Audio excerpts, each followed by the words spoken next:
Monsieur le maire, vous allez présenter ce soir au conseil municipal une motion relative à la carrière de Patelin à Saint-André. Quelle est votre position sur ce projet qui bénéficie aujourd'hui d'une autorisation préfectorale? Moi, je me bats contre ce projet avant même que je sois maire. Depuis 2019 et aujourd'hui, je vois que le projet passe en force. Ce que je dis, c'est qu'il va falloir dans votre schéma régional des carrières bien vérifier.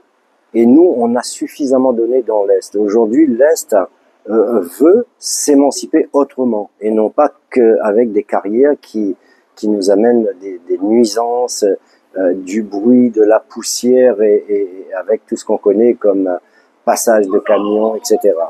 Donc, c'est un combat que je mène avant d'être maire et je le mènerai encore beaucoup plus fort, avec toutes mes forces, avec l'ensemble de mes collègues, pour que cette carrière ne se réalise pas ici à Patelin, tout simplement parce que pourquoi? Ça aurait été dans un endroit où ça ne perturbe pas, où il n'y a pas d'habitation, où on ne traverse pas outre mesure des quartiers. Mais là, c'est pas le cas. C'est qu'on traverse des quartiers depuis la Cressonnière, chemin des Prêtres, Ravine-Creuse jusqu'à Patelin.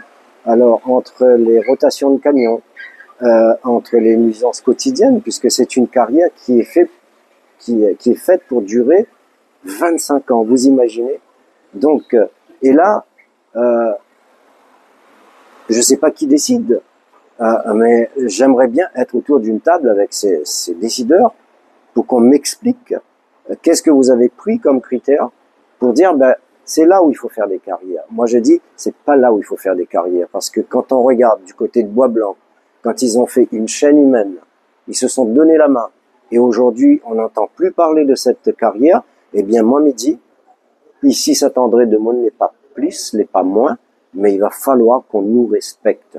Je pense qu'à Bois-Blanc, il y a un rapport de force qui s'était installé par rapport à cette décision. Vous êtes prêt à la même chose, à la même démarche? On est totalement prêt. Moi, je mettrai toutes mes forces pour faire entendre que l'Est ne peut plus subir ces choses-là.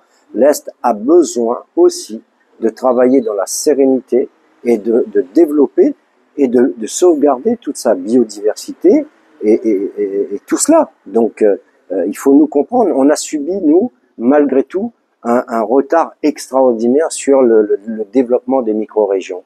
Et quand on veut aujourd'hui, on travaille sur dossier de rééquilibrage, voilà qu'on nous met un boulet au pied et nous dit, voilà, il y a une carrière qui va venir du sud et qui exploitera pendant 25 ans et qui vous fera subir donc ces nuisances. Non, non, non et non. Est-ce que la mairie aujourd'hui a épuisé tous ses recours juridiques possibles contre ce projet? Alors, je ne sais pas si on a épuisé tout, on en a déjà utilisé quelques atouts, mais je vois que ça n'a pas marché. En tous les cas, on étudiera.